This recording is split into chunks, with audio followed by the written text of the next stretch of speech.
Hey everybody, Marcus C. Williams here. And hey everybody, Marcus C. Williams here. And tonight we're going to talk about many of the issues that are going on, including the fire in California and what's going on with the American expansionism that's being pushed by President Trump. So I encourage you real quick, share this video, hit like, hit the heart button, drop some comments. I'll do my best to pop up the comments as we go through, and definitely make sure that you subscribe and follow if you're not already following or subscribed. So share this out as we have this conversation. Let's jump into it. Man alive, I don't know if you guys have seen what's going on with the fires in California right now. It is amazing, and I don't mean that in a good way. Like, I am absolutely amazed at the ineptitude of California and their forestry management and Governor Newsom to prevent this level of destruction and disaster from befalling all of these Californians. And I know many of you guys are like, well, it's California, they vote liberal, and they're all Democrats and stuff like that. That's not the point. This is a failure of government. There's only one real thing that government is supposed to do: give you a reasonable sense of safety. Otherwise, government is completely useless. That's why, if you follow me, many times I'll harp on public safety, because that's a part of it. But disaster safety, disaster readiness, this was an absolute abysmal failure by Governor Newsom and the forestry people for California. Not to mention, people in different various departments and agencies cut, what was it? I think the LA County, they cut $17 million from the fire department budget, and all types of other stuff was going on. This is bad, you guys. We're going to jump into this. I'm going to show you a couple of videos. Please drop some comments below. Drop some hearts, even if it's some emojis that you want to put in the comments. Comment what your thoughts are, and I'll try to pop them up on the screen. As we go through this, you are going to see some incredible footage, and it's just, I don't even know how to describe it. You got to look at it for yourself. We're going to start with this right here. Check this out. Here at the Palisades Fire, you can see behind me how quickly this is growing. Hundreds and hundreds of personnel all throughout the state of California are here. Coming from Northern California, we pre-positioned 110 engines. We've got fixed-wing aircraft, helicopters, dozers, water tenders, specialty personnel, putting everything we can to not only suppress this fire, but to prevent additional fires over the course of the next few days. Unprecedented winds for this time of year. And of course, this time of year traditionally has not been fire season, but now we disabuse any notion that there is a season. It's year-round in the state of California. Go to ready.ca.gov, ready.ca.gov to learn more about how you can prepare and how you can be vigilant. Now that's Governor Newsom. I don't know about you, but that might as well have been a campaign advertisement for this man. California wasn't ready. They should have been ready, but due to horrible forestry practices and even worse water management, and I've gone over this in other videos before with the horrible quality of water management. Remember, California's been in a drought for years. I use the term lightly, drought, because it's really less that it's been a drought. It's just that it's been horrible water management. Then we saw that they got all of this extra rain last year, and they just let it all go into the ocean. They just drained it right out into the ocean instead of filling up all the reservoirs and all of the areas where they could store the water. Just let it all run out into the ocean. Horrible water management. Then a couple years ago, when Trump was president last time, he talked about the poor forestry methods that they had for containment and prevention, where they wouldn't clean the forest floors of all the debris and roughage. They wouldn't trim back trees that were near power lines and all these other issues. And he mentioned that, and they dragged that man all across TV and the internet for talking about things like that. And that's highly disappointing, because he was right. You know, you don't have to like somebody for them to be right, you know, but many people, when somebody else is right, if they don't like them, they can't even admit it. And that's a very, very, very serious issue.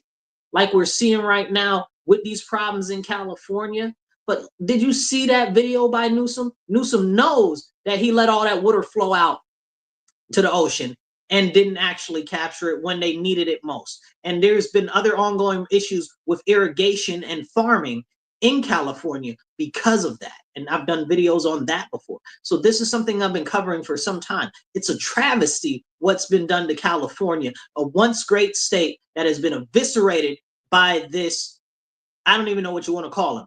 Not a very good governor is what I'll term it very nicely. Drop some comments, drop some hearts, hit the thumbs up, hit the like, share this out, okay? Let's check out this other video here. After Newsom said, we're so prepared, everything's fantastic, everything's great. Check this video out. Because these gusty winds are really just like a blowtorch when you get up in that canyon. We had to move our van like 2 or 3 times just being up there to kind of give you that visual of the flames. It was moving so fast we really couldn't stay in the area for that long. But we're hoping to see these people get loaded up into these shuttles as soon as they can, you guys. Yeah, I'm hoping this is.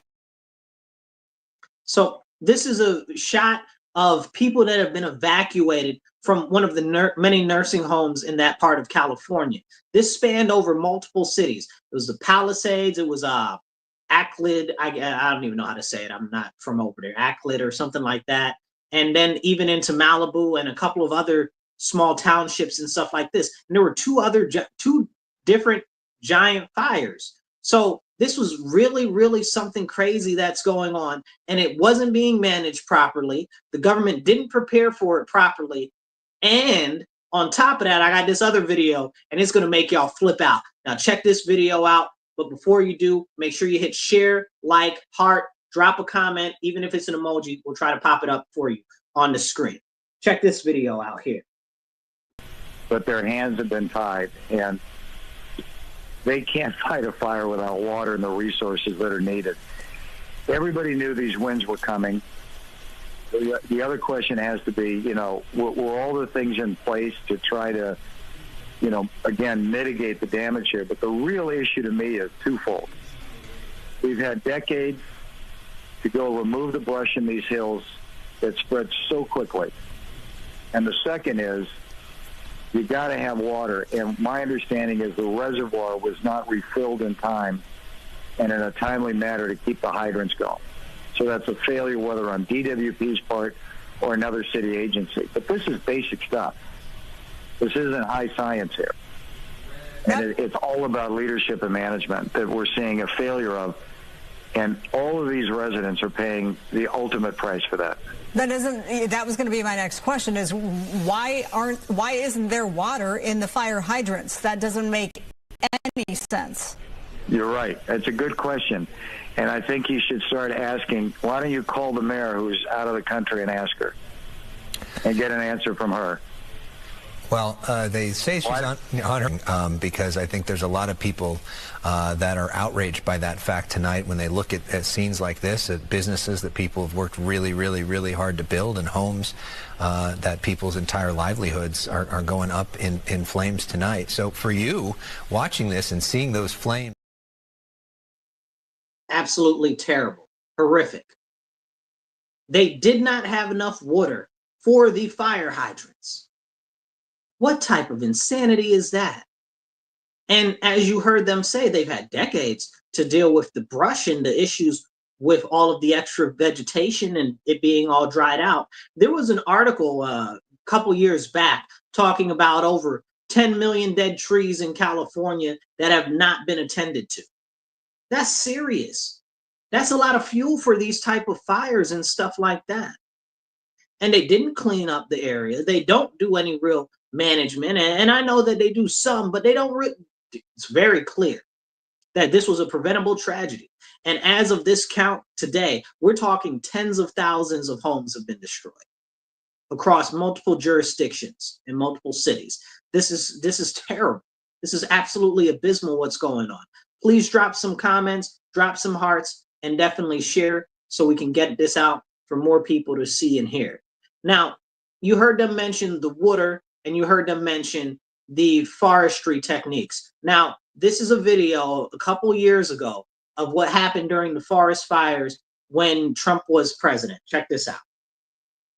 Cleaned out and protected Got to take care of the floors, you know, the floors of the forest. That's Governor Newsom right on his side right there. That's Governor Newsom right cleaned out and protected. Got to take care of the floors, you know, the floors of the forests. Very important. You look at other countries where they do it differently, and it's a whole different story. I was with the president of Finland, and he said, we have a much different, we're a forest nation. He called it a forest nation. And they spend a lot of time on raking and cleaning and doing things, and they don't have any problem. And when it is, it's a very small problem. So I know everybody's looking at that, to that end, and it's going to work out. So this is President Trump standing right there with Governor Newsom talking about exactly the process and procedures that needed to be done to prevent this type of a tragedy over 4 years ago.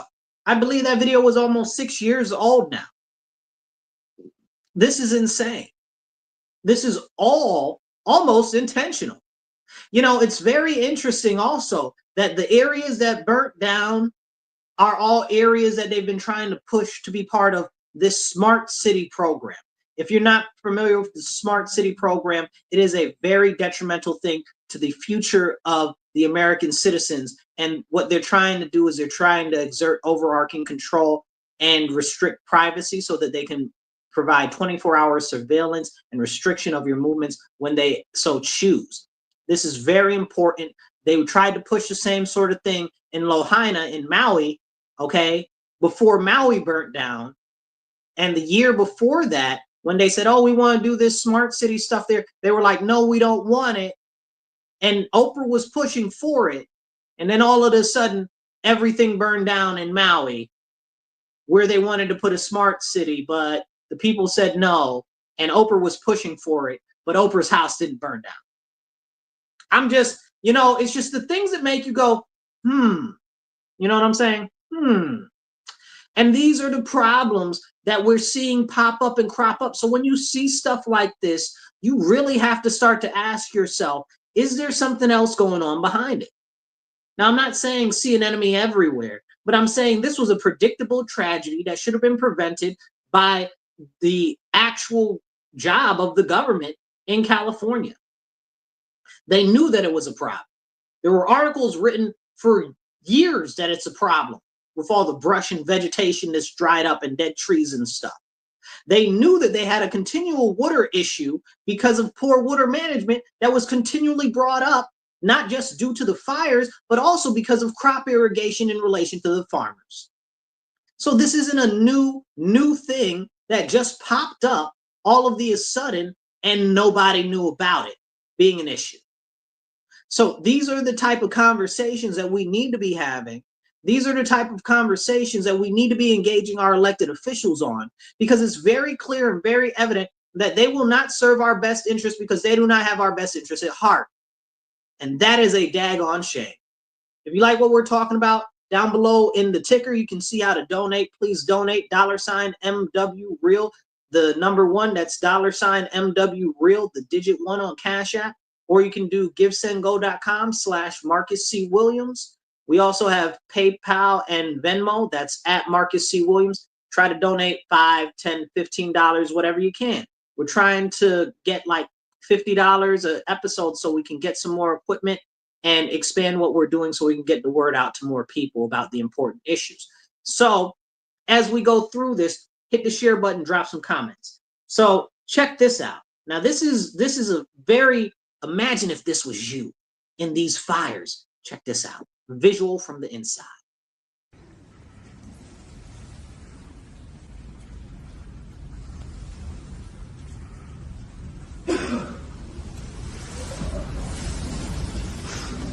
Hi. Just be okay. You're gonna be okay. Hi. You're gonna be okay. Oh shit. Yeah, don't worry about that, dude. Look at that. Oh shit.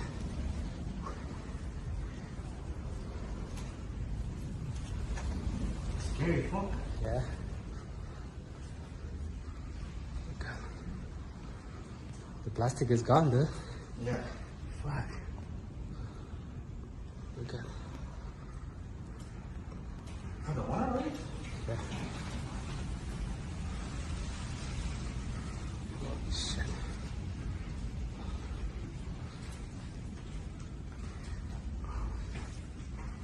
So, where's the gas? Outside. Okay, the gas is off right now.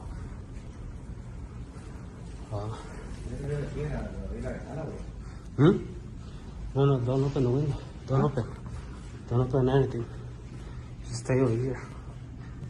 Fuck.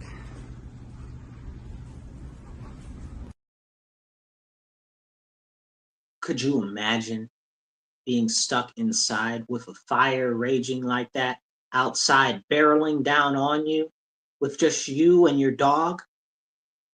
Horrifying. That should not be happening. These people in California should not be going through this right now. But it's very clear that our government has failed them. And we have to start asking the important questions like, why was this very much so preventable tragedy not addressed ahead of time when there have been warnings for decades about the serious issues that were going on? It's very, very, very crucial that we ask the important questions. Newsom just got reelected in a recall election not too long ago. They tried to get him out, but he got back in by the seat of his pants and still didn't address the serious issues that people were complaining about. And this doesn't even go and dive into the homelessness issue or the drug issue or the abandoned and vacant retail property in California or the people that are fleeing California and the declining population. This doesn't even venture into any of that, but it shows a continued failure of government there. And that's something that we're seeing grow in other places as well. It's a serious issue. Now, as I mentioned earlier, and please hit the share button, hit the retweet if you're on Twitter. So now, right now, there have been conversations asking, well, why is this happening here? Why is this happening now? And that's a great question because, you know, these people didn't want them to do this whole smart city program that they were trying to bring into these areas over here. And now all of this stuff is burnt down, so they're going to have to rebuild it. Whole new infrastructure, all new electronics, everything rebuilt. And I guarantee you, they make it smart city-esque and weave in all of this overarching surveillance into every fabric of these communities. So very serious, and everybody should be highly concerned about that moving forward, because that's the direction of our nation right now. Whether you love Trump, whether you don't love Trump, whether you love Biden and Harris, whether you don't love Biden and Harris, this is happening regardless. There are stronger powers above all of them that are maneuvering and moving this forward. And many people do not even realize that it is something that's being pushed. And we have to start asking very simple questions. Is all of this type of stuff an actual accident? I don't know. But it's clearly mismanagement. Were these fires intentionally set? You have to start asking yourself, this was a huge fire beyond recognition in habitable areas that were all built out, that they wanted to redo. Make it make sense. Also, all of these people in all of these homes, the vast majority of these homes, they all lost their fire insurance last year. Make that make sense. All of these people just lost their fire insurance very recently. So that shows you two things for a fact. First thing is that there was already a serious issue there, most likely that was already noted, as we laid out earlier. It has been a serious issue. It was noted, and they have seen increased risk of fire because of the serious issues. But it also shows and makes you start to wonder, did the insurance companies know something was coming? Or, as the insurance companies run the numbers, because that's what they do, they're all about the statistics and stuff, did they know it was most likely coming? Whether they knew or whether they just calculated that it was most likely coming. This was a foreseeable tragedy that should not have happened.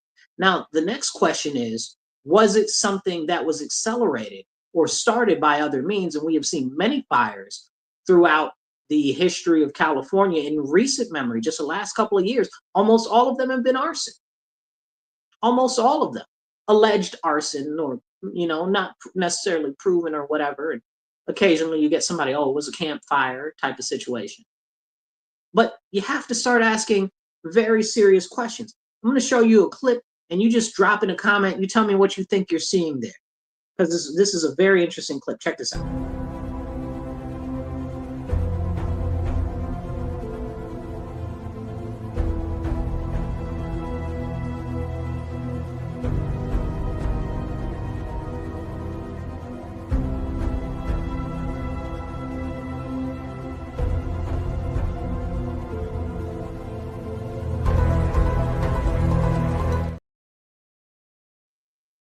We got shooting stars and fires now. That's not a short distance to cover. That's not like an amber or something like that going somewhere. What is that? And it's very clear that it's got a high heat sensitive ray, because you can see it so brightly and so boldly. Now, I'm not saying it's aliens, but it was hitting. No, I'm joking. But I'm serious about the fact that it does appear to be something flying at a high and rapid pace away from where the area of the flames are, and not on the ground or in the vicinity of where they are fighting the actual fire. So it starts to make you wonder, and that's not the only place that we've seen video footage like that. I couldn't get all the footage that I wanted to prepare for this video in this time frame, but I'll show you this other video here. Check this out.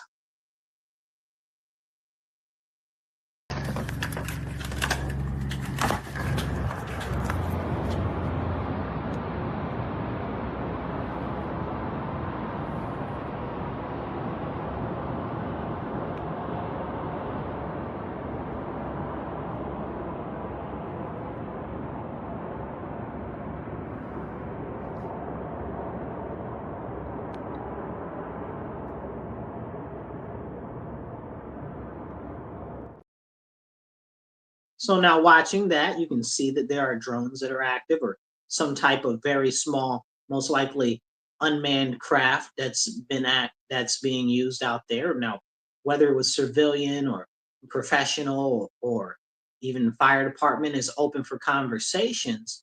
But again, these fires spread really quick in a number of different areas and seem to be, I don't know, suspiciously in areas that they wanted to redevelop. Now, I saw this earlier in the last year, and I was like, man, I gotta get me one of those. I want one. Check this thing out. This is wild. Let's see. Got the video.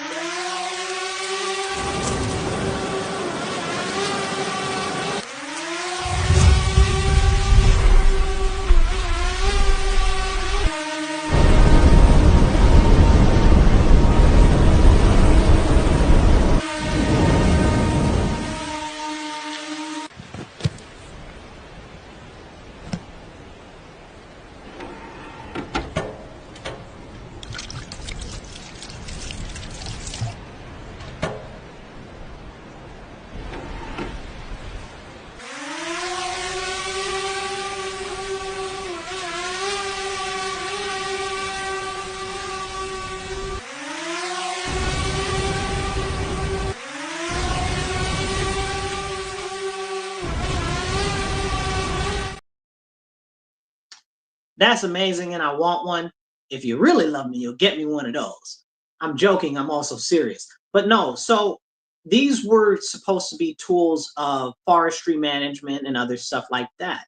But there's no way to say that tools like this couldn't possibly have been used, like we saw in that video footage, not that one, but the one 2 clips ago, that seemed very interesting with other stuff going on. So not necessarily that particular type of drone, but other ones and stuff like that. We just don't know. But the areas which were besieged by fire, they're all very interesting that they wanted to redevelop all of those areas.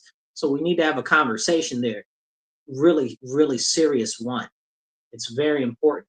Now, as we talk about the effects of the long-term impacts of this fire, we'll have to do a follow-up video so I can show you as the images start to come out of people's houses that have been completely lost, communities completely gone, neighborhoods completely destroyed, whole townships almost completely in ashes. Terribly frightful. Absolutely crazy. Please hit like, hit share, hit some hearts, drop some comments, and definitely share this out to get it out to more people. So as we go down this path together, you guys, we got to start having these important conversations and getting the information out to more people so that more people start asking important questions. Nobody's coming to save us. It's up to us to demand accountability from our government, but also action from our government when it's necessary. Like, this was completely preventable, but they did not prepare for it at all. Even though Governor Newsom did run that little ad campaign, like it's an advertisement for him running for re-election type situation. Nasty, nasty man, there he is. It's insane.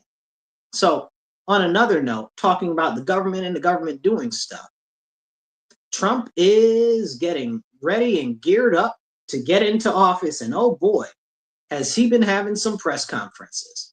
We've been seeing over the last couple of weeks, we've had people that Trump has done press conference with saying that they're bringing billions of dollars worth of investment to the U.S. We saw Sun Masayoshi a couple weeks ago talking about they're bringing a $200 billion worth of investments, and hopefully it'll be $5 billion worth of investments. That's $500 billion.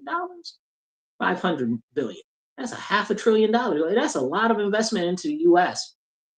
And just yesterday, Trump had another press conference about about one investor that's going to be doing some investing. And we're going to take a look at this clip real quick, and then we're going to talk about it, because this is really awesome and it's very, very cool. Check this out. Amazing news for me and my family when he was elected in November. We've been waiting 4 years to increase our investments in U.S. to a very large amount of money. We are a company operating in more than 20 countries around the world. We have delivered more than 45,000 luxury units and another 45,000 in the pipeline. In data center, we are in 10 countries around the world, in Asia, Europe, and Middle East. And we're very, very excited now with his leadership and his open strategy and policy to encourage businesses to come to U.S. For the last 4 years, we've been waiting for this moment. And we're planning to invest $20 billion, and even more than that if the opportunity, the market allow us. Now that's amazing. That's really somebody out there that's trying to move the country forward and actually secure deals that are going to help grow our nation forward. That gentleman, not only does he build luxury units, but more importantly, he builds data centers. And that was one of the focuses of that part of the press conference, is that he's working on building data centers here in the U.S. And as we know, data centers are the backbone of not just the internet, but of the future of computing. They put a lot of virtual machines out there in the world and stuff like that. If you're not familiar, that's where you can like use just a screen and a keyboard to have a computer a million miles away and just access it from there. But not just that. It's also the future for AI computing. They're going to need tons of more data centers and stuff like that. So this is a real crucial investment at a time that we need it more now than ever. That's awesome. $20 billion for more actual infrastructure that can be used to build out our massive AI, I guess you would say, economy that's coming, right? Because that's what it is. It's an AI economy. And it's going to really be, for the next couple of years until it's almost fully automating itself, going to be a big chunk of growth and a growth factor for our economy, not just for construction, but also for jobs, at least as it starts to pop off. And then it'll self-rectify, because then it'll start programming stuff for itself. And that's a whole nother concern, which we've actually talked about before, because I am concerned about the outgrowth of AI and how fast it's growing and the number of jobs and complex tasks that it's able to take over. Very concerning. And we do need to fix our educational system because of that. So that's something that's very important also. Please hit heart, hit a share, hit a comment, and definitely follow and subscribe. And we're going to talk about some other great stuff going on right now. Now, Trump also said quite a few other things in that press conference because he was pushed by the media. But still, let's check this next clip out and we'll talk about it. These people are crazy. There's something wrong with them. There's something wrong with them. They also want to go back, and they have already started that, to when you buy a faucet, no water comes out, because they want to preserve. Even in areas that have so much water, you don't know what to do. It's called rain. Comes down from heaven, and they want to do no water comes out of the shower. It goes drip, drip, drip. So what happens? You're in the shower 10 times as long. You know, no water comes out of the faucet. You want to wash your hands. They want to go back to even stronger than what they have right now. As you know, I ended that policy. You can have all the water you want. Makes no difference. It comes weird, especially in certain areas. We have so much water, we don't know what to do with it. That's why I like Trump, because he's funny, you guys. He's funny, but he's real at the same time. He said it's called rain, and it comes from the heavens. That's funny. But it's true though. So he's talking there about onerous. So he's talking there about onerous regulation, overregulation that's been forced into our nation by an overbearing federal government. As they say, oh, we're protecting this, we're protecting that. Like, and when we get back to it all the time, and I say this time and time and time again, everything is about the water. Don't worry about nothing else. Everything is about the water, people. I've done many videos on this before. I'm not going to jump into it tonight, but everything is about water. All of these plans, all of this stuff, it's all about water. And the water is all about control. So that's how you really control the people. Water and food, two things that you can't really go without. Everything else you can kind of try to do something, but if you control the water and the food, you control the people. So pay attention and look at what's going on. Now, as far as those over-regulations and burdensome regulations, remember, they're getting rid of gas stoves and ranges and stuff like that, and all types of crazy stuff too that they're pushing.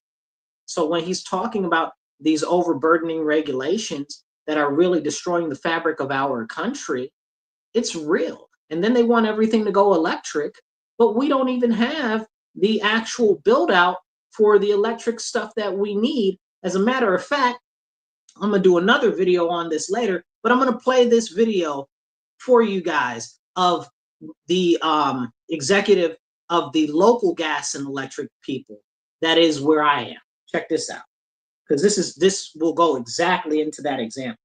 So many towns seem to be having these issues when we're just talking about housing and business development, let alone some of the upcoming state mandates for electric school buses and public transit. Can you keep up with those mandates, and how?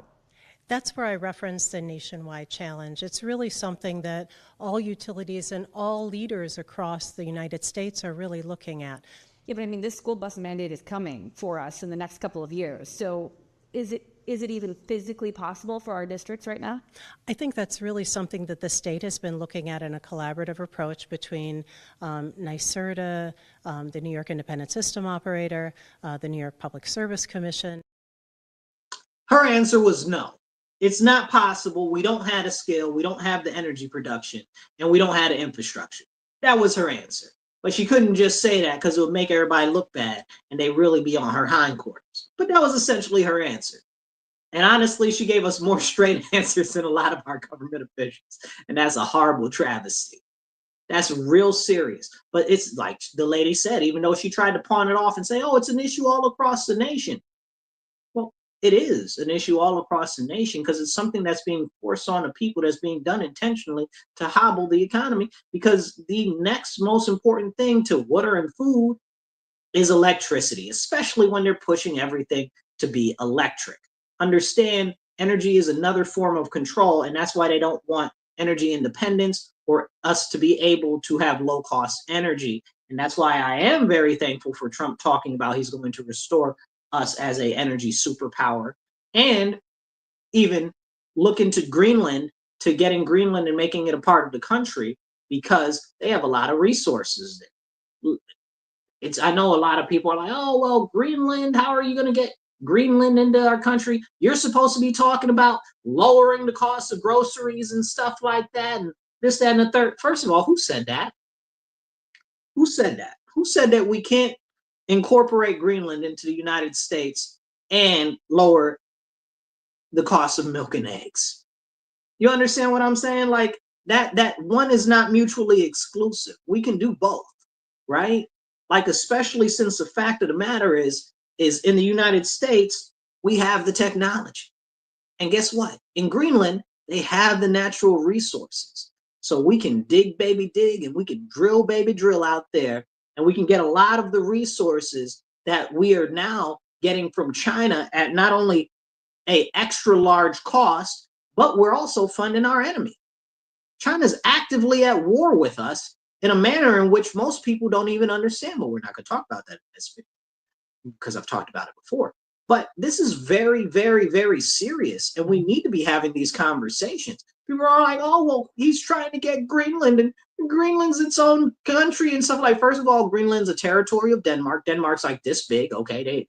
They a buttonhole on a whole elephant, okay? Like, they're not, like, Denmark is not much of sizable of anything, right? They don't even have like a real standing military that can do much of anything. So that's a whole separate conversation. But the fact of the matter is Greenland is also closer to importance to the United States as far as defense go, and as far as development of the island and the resources that are there and acquisition of those resources. Not only can we wean ourselves off of crucial precious metals and what do you call them, rare earth metals and materials that are needed that we get almost exclusively from places like China and Russia, we'd be able to start our own mines and stuff there. And we'd actually be able to put a lot more back into the US economy because of that. So we can definitely do both that and lower the cost of eggs and meat and stuff like that, because having more of the resources that we need being part of our country and being able to get them from our country would be aggressively beneficial to our economy, and it would lower costs. So there's that. So check this next clip out right here, because these are the type of conversations that we need to have. And if you're appreciating what we're talking about, please hit share, hit the heart button, hit a thumbs up, and get this out to more people. Even hit a retweet or whatever you can do, and drop some comments. And if you drop a comment, we'll try to put it up. Now check out this next video. This is another thing that Trump was saying. Here, check this out. I wanted to touch on the world on fire that you mentioned, but let's start, if we could, with your references to Greenland and the Panama Canal, so forth. Can you assure the world that as you try to get control of these areas, you are not going to use military or economic coercion? No. And can you tell us a little bit about what your plan is? Are you going to negotiate a new treaty? Are you going to ask the Canadians to hold a vote? What is the strategy? Yeah, I can't assure you. You're talking about Panama and Greenland. No, I can't assure you on either of those two. But I can say this. We need them for economic security. The Panama Canal was built for our military. I'm not going to commit to that now. It might be that you'll have to do something. Look, the Panama Canal is vital to our country. It's being operated by China. China. And we gave the Panama Canal to Panama. We didn't give it to China. And they've abused it. They've abused that gift. It should have never been made, by the way. Giving the Panama Canal is why Jimmy Carter lost the election, in my opinion, more so maybe than the hostages. The hostages were a big deal. But if you remember, and nobody wants to talk about the Panama Canal now because, it's inappropriate, I guess, but because it's a bad part of the Carter legacy. But he was a good man. Look, he was a good man. I knew him a little bit, and he was a very fine person, but that was a big mistake. Giving the Panama Canal to Panama was a very big mistake. We lost 38,000 people. It cost us the equivalent of $1 trillion, maybe more than that. Probably the most expensive, they say it was the most expensive structure, if we call it a structure, which I guess you can, ever built. And giving that away was a horrible thing. And I believe that's why Jimmy Carter lost the election, even more so than the hostages. Those two things.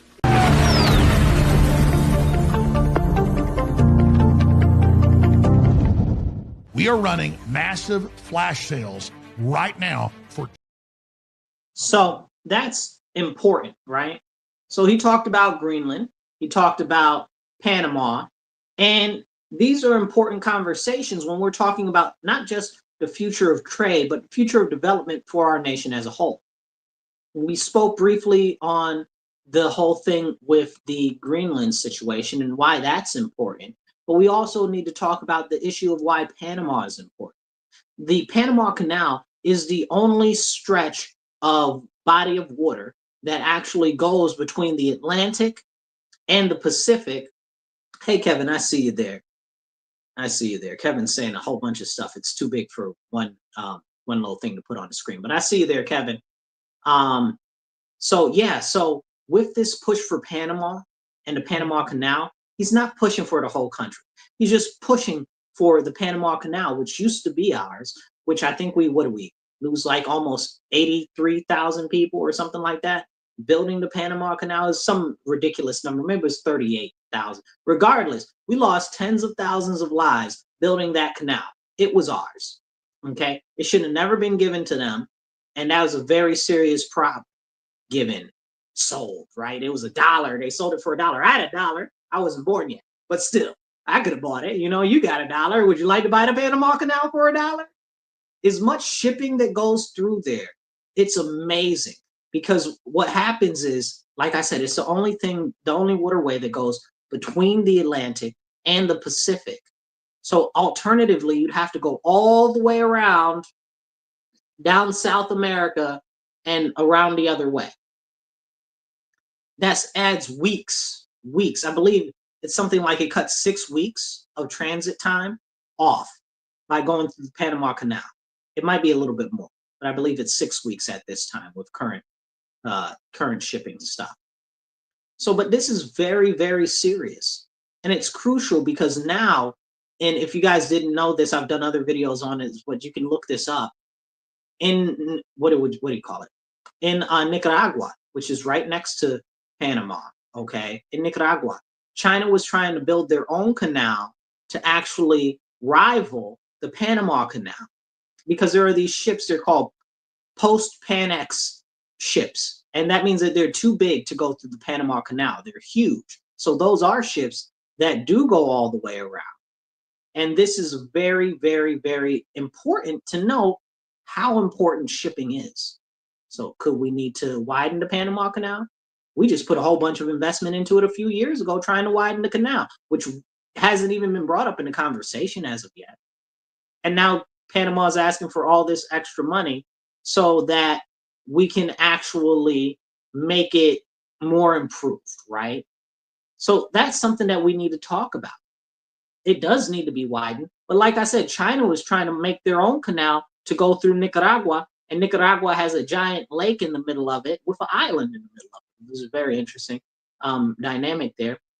And they were trying to do a canal all the way through there, but it fell through. Now, I don't know what it was, whether it was geopolitical issues or whether the U.S. came in and started knocking people off or whatever the situation is. But I'm glad that project stopped, because that would have been devastating.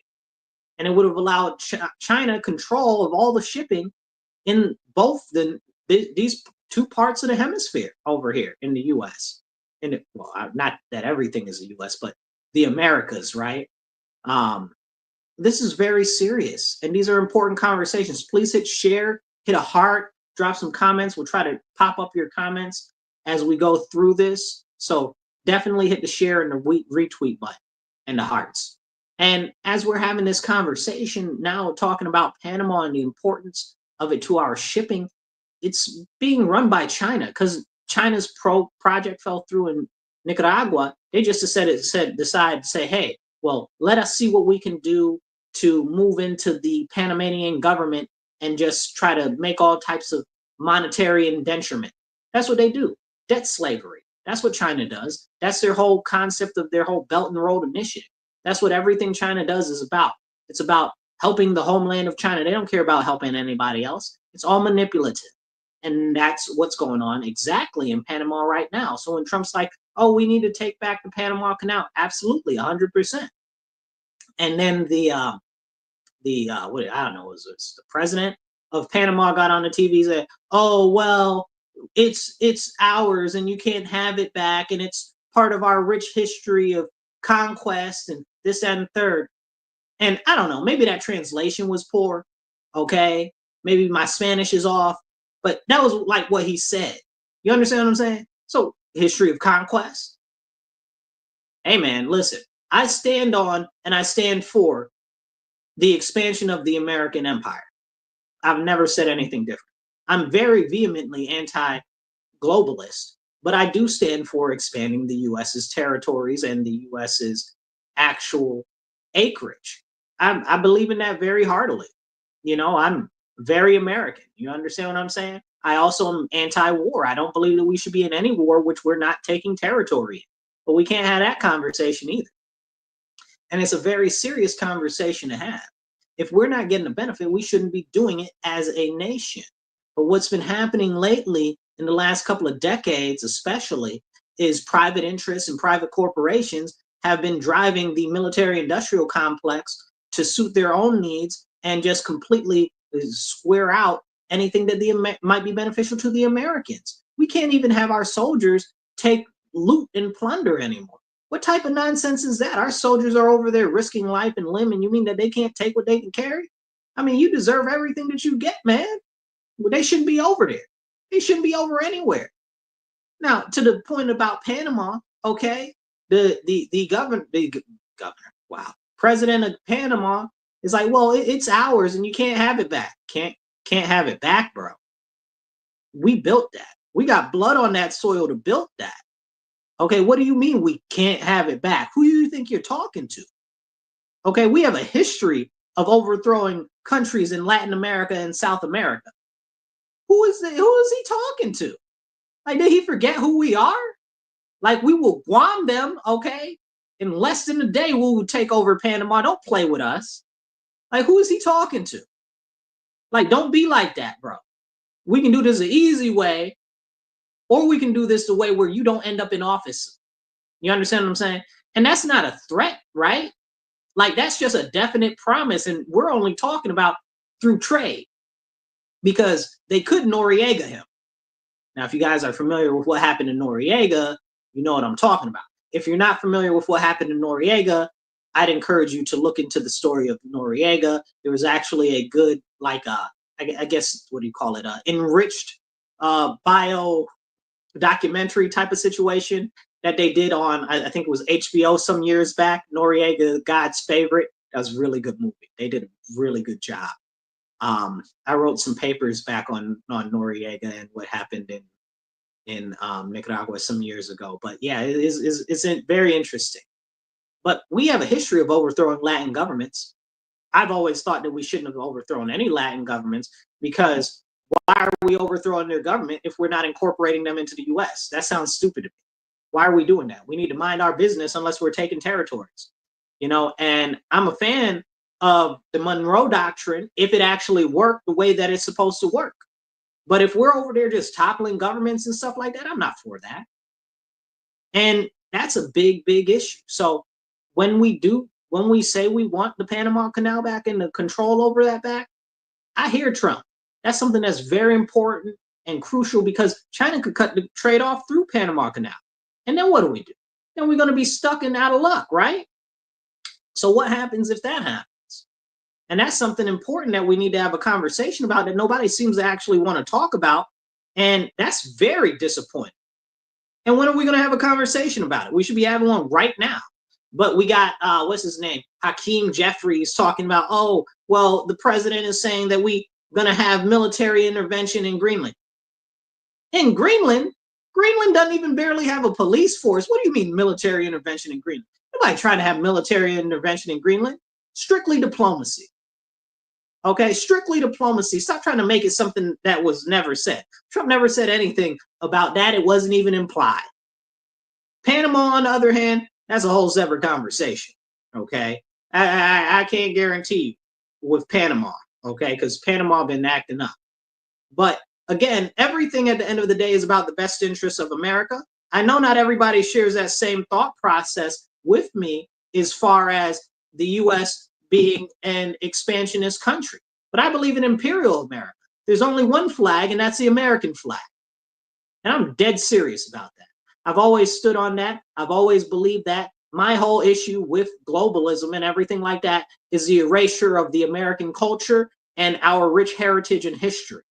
Okay, that has always been my issue with globalism, and I will never apologize for that being my issue, because anybody trying to erase my country can catch these hands for real.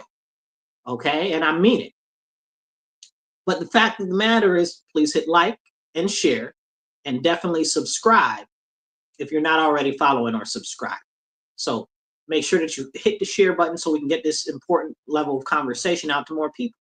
But when we're talking about incorporating Greenland, we're not talking about incorporating Panama. We're just talking about getting back control over the Panama Canal, which we built, which we had control over, which they are now ripping us a new one over. So they're cheating us in Panama over it. So we shouldn't be letting that happen. And we daggone sure shouldn't let China be running all types of stuff in it. And they're like, that's not happening. That's absolutely happened. Ask a Jamaican what's happening with China in Jamaica, and then tell me it's not happening in Panama. Okay? Ask a Jamaican. The Chinese taking over everything. They own all the road, all the highways and tollways in Jamaica. And they're owning multiple airports now too, and seaports. They're basically taking over Jamaica. We need to have a conversation about Jamaica at another point. Okay? So when we're having these serious conversations, we have to think of it for two ways. Okay, first, economically. Second, how is it going to affect our defense of our nation? And if it's good for the defense and it's good for economy, it's a good move. If it's bad for the defense but good for the economy, it's not a move. If it's good for defense and not for the economy, we might need to consider it. Okay, but at the end of the day, it should be to maximize the potential of the United States of America.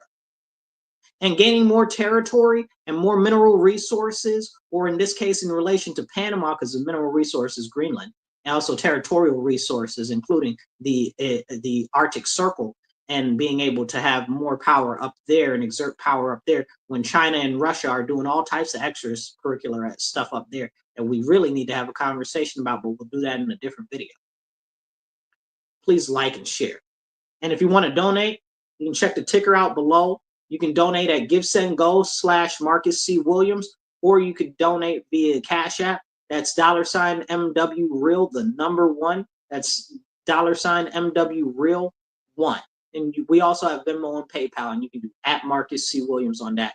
Please, we're trying to raise about $50 a show that we do so that we can get more equipment, get more airtime, and get these messages that are important to have these conversations about out to more people. Even if you drop $5, $10, $15, whatever you can, every little bit helps. So as we have this important conversation, we have to understand that if we're going to move our nation forward, we have to plan for the future. And yes, I understand that the economy is important, but resources are most crucial when it comes to expanding and securing our economy. So yes, acquiring Greenland is very important. So yes, taking control back over Panama is very important. And I got some other thoughts on expansion, including Belize, okay, and the Philippines. Philippines, we're sorry, you guys. Please come home. The Philippines used to be an American territory, but we mucked that up real good. That's bad. We didn't do them right when we had them. Come on back home, baby. Come on. Philippines, come back in the fold. Come on back. But as far as America going out and exerting force and will, we're just talking about economics. We're talking about benefits to the other countries and stuff like that. And even with Canada, them talking about Canada being the 51st state and talking about that, really it's talking about more about economic ties than anything else. It's not really talking about making it a part of America, although I do fully support that. Okay. And yes, I know, well, they're trying to make it like the exclusive economic zone that the Democrats wanted in the 90s and stuff like that. And people were saying that that was bad. Absolutely, it was bad upon the way that they were talking about implementing 100%. 100% is not the same. It is not the same. Okay. America needs to run the house. And that's the way I really feel. Don't get me started. Okay. Like I said, I very much so support expansion of America and imperial America. Okay, don't tell me nothing else different. I'm not trying to hear it. Okay, but it's okay if you hold a different point of view. I won't shun you for that. I understand, and there are merits to that conversation as well. But I do again see a probability for an issue if it's not run by America and the spirit of America, because it is very easily able to turn into a globalist type of thing. But there isn't anything wrong with the US expanding its territory. But we have to look at that and we have to weigh it out and look at what our elected officials are doing when it's coming to that, and look at what these daggone technocrats are doing when it comes to that type of stuff and what type of moves they're making. As we talked about this smart city nonsense that they're doing earlier, even though Trump's coming into office, he's even pushing for these things called freedom cities, which I am not very happy about. I'm very terribly concerned about it because it sounds nothing like anything but smart cities that he's trying to push to be built. Maybe he doesn't know what they are. Maybe he does know what they are. Maybe he doesn't care. Maybe he just sees an opportunity for more money. But I'm against all of that. Okay, and I like him. So that's doesn't mean, don't get it twisted. Right is good, and ain't right ain't good. You understand what I'm saying? So we need to have these important conversations. Please share, please heart, please donate. You can see how to donate in the ticker below. We're going to check out this last video of Trump right here. Check this out. Better get done by the inaugural. But when you say all hell will be paid, that all hell must be paid if they don't release the hostages. Well, do I have to define it for you? Look, all hell will break out. If those hostages aren't back, I don't want to hurt your negotiation. If they're not back by the time I get into office, all hell will break out in the Middle East. And it will not be good for Hamas, and it will not be good, frankly, for anyone. All hell will break out. I don't have to say anymore, but that's what it is. So just yesterday, day before yesterday, the Houthis in Yemen attacked one of our boats, one of our aircraft carrier. I think it was Roosevelt. Don't quote me on that one. Okay, but I think it was the Roosevelt. And they attacked one of our aircraft carrier. I don't know the extent of the damage or if there was much damage to it at all. But if anybody knows anything, you know you don't touch America's boats. It's very, very serious. You don't touch our boats. That's how you get messed up. Okay. Please hit like and share and drop a comment. I'll do my best to pop up a comment on the screen if you pop one out. But as we have these serious conversations about what's going on, you see him talking about the hostages, right? Like over in the Middle East, they're flexing on us right now. Okay, the US. Forget what's going on with Israel. Israel got their own thing going on, right? They got hostages that are American citizens over there. I think everybody's dead. Don't get it twisted. I'm like 99% sure all of the hostages are dead. So I don't. If any of them are still alive, it'll be amazing to me, you know. And somebody was making a point. Oh well, what if they were killed in the airstrikes and stuff from Israel and stuff like that? I just don't think they're alive. I can't tell you how I think that they died because I don't have a thought on that matter. But I would almost guarantee you that if we got one more hostage that's still alive, that would be an amazing thing. But one thing that people don't know is they're like, oh, well, Hamas, Hamas, Hamas. But a lot of those people over there were taken by individual groups that were not Hamas. They got so many different terror groups over there or independent cells and groups that are over there that are not actually Hamas. How can you even tell? You understand? But the Hamas was like the ruling party or whatever, the ruling military type of group and political party at the same time. So this is a whole separate conversation because we can't have a conversation about how Hamas rose to power because they tried to get rid of the Palestinian Authority. Can't have that conversation. No. That might upset Israel. We can't talk about who funded Hamas coming to power and stuff like that because they wanted the Palestinian Authority gone. You know, the whole Yasser Arafat thing and all of that nonsense. No. Can't have those conversations. That'd be a real conversation that's really necessary. And I don't care how anybody feels about it because we need to have a real open conversation about what's going on in the Middle East. Okay? Israel wants to take more territory. Do what you can. Whatever you do it for your own military. Do it for your own money. Do it for your own might. You understand what I'm saying? What they used to say, might makes right. And that's not necessarily the case, but when it comes to warfare, it absolutely 100% is. But we shouldn't be having our troops die over there. We shouldn't be sending our money over there. We shouldn't be sending nothing over there. If Israel wants to buy weapons from us, that's good. We shouldn't be loaning them nothing or nothing. They got money. And they got all of their, what do you call them? not expats. They're currently citizens across the world. Expat means that you're kind of not in part of the country anymore. But anyway, they got their people all over the world. They got money. They got mad money. If they want to fund their own war, they can fund their own war. Let them fund it. They're not never going to give us that money back. But we know that. And they can pay it back, which is different from Ukraine, which we ain't never going to see that money. So just don't even get that twisted there. We're never going to get that money back from Ukraine. But Israel got the money. And they got so many people all across the world that could pitch in to pay the money for Israel. But we out here dishing out money for them. Stop it. Stop it. They got the money. Pay the money. You know what I'm saying? But we can't talk about that. But it's because special interest lobbies run our Congress right now, and they do what they will and lead us willy-nilly by the nose, you know? It's a serious, serious issue. And we need to have that conversation. But nobody wants to have that conversation because the second you start having that conversation, oh, you're anti-Israel. Oh, you're anti-Zionist. Oh, you're anti-Semitic. Oh, you're this. Oh, you're that. Please. I'm not none of that. Okay? I'm not none of that, and I don't care. I'm pro-America. I'm pro-Christianity. Get off my back. Okay? And I support Israel's right to defend themselves. Okay? But I do have some concerns when it comes to the finances that they're getting from our country. We shouldn't be giving them no money. Fact. Okay, they got plenty of money around the world with their people that carry their. Listen, if you live around the world and you're from Israel and you carry an Israel passport or you got dual citizenship, you better roll up off some ducats and give it to Israel. Since they talking about they need us to get them a loan, they don't need no loan. You crazy? Y'all got money. Don't even start. That's very, very frustrating. Because that shows a complete disinterest in what we need to do for our own nation, right? Israel can do whatever they want to. But what about what the U.S. needs to do for its own people, for our own benefit? That Middle East nonsense don't help us none. It just help Israel. Let Israel do what they want. They're going to do. They're going to do what they want to do anyway. That's the history of them since they became a nation. They always done what they wanted to do, and it's to heck with the U.S. no matter what the U.S. wants. They don't care about us. We need to care about ourselves. If somebody else decides to jump in Israel's fight when they messing with these other people, they can catch these hands because we got treaties with them, and they are one of our closest allies. Don't get it twisted. But the fact of the matter is that they can handle their own.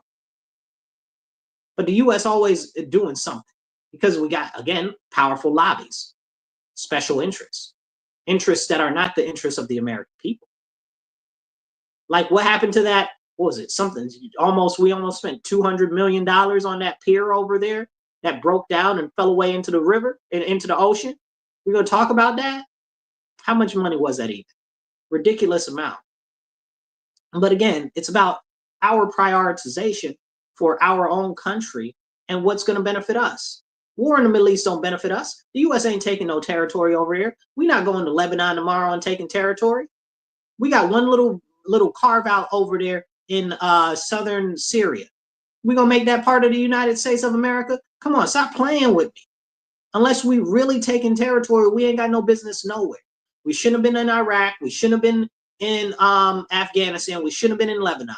I mean, what do you call it? Syria. I was going to say Libya. But also Libya too.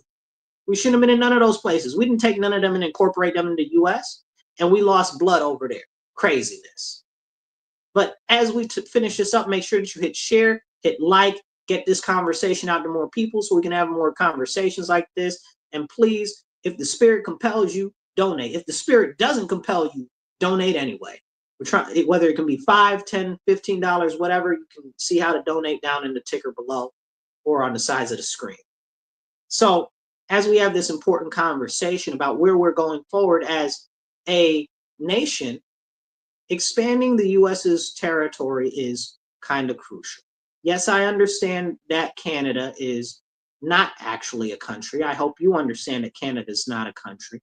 Canada is a commonwealth underneath British rule. So we could, in theory, get them from Britain. You understand what I'm saying? Or we could see if we can get enough support from inside Canada to, incorporate them into the U.S. There's a big statehood movement in places like Alberta which has been trying to become a state for years. They've been pushing for that, as well as Saskatchewan. So that'll be interesting to see. Now, they can keep Ontario, but that's a, I mean, excuse me, they can keep on, yeah, they can keep Ontario and Quebec later for them. Lot of people there that been up to no good. But, you know, it wouldn't be a bad thing for the U.S. to have more territory. We essentially protect, we are essentially the military for Canada for all intents and purposes. And they do have a lot of stuff to answer for. And I'm not just talking about the war crimes that they've committed. Canada's committed, if y'all don't know, y'all know about Canada. Canada's ruthless when it comes to war. Separately, personally, you know, this is just a personal thing. I want some get back for the War of 1812. I didn't forget about that. So if we can take part of Canada with diplomacy and stuff like that, I'm all for it.